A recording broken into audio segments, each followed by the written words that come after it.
Indian raw.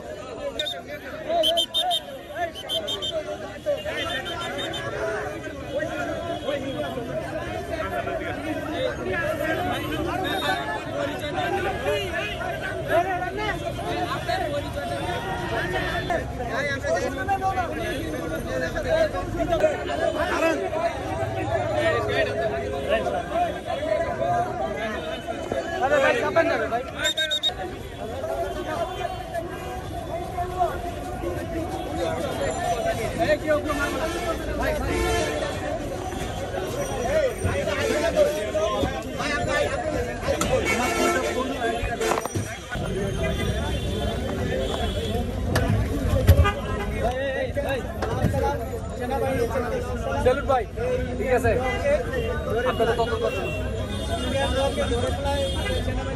উনি main হচ্ছে হিন্দু মুসলমান ভিতরে একটা মানে সমস্যা করার জন্য আমি আজকে এখানে আসছি। ঠিক আছে, হিন্দু লোক দিকে বসে আমাদের ভিতরে এখন বর্তমানে যে আমাদের যে পূজা ভাঙতেছে ওনারা নিজেরাই স্বীকার গেছে যে আমাদের এখানে ষড়যন্ত্র হচ্ছে, উনি এসে এখানে বাধা দিছে।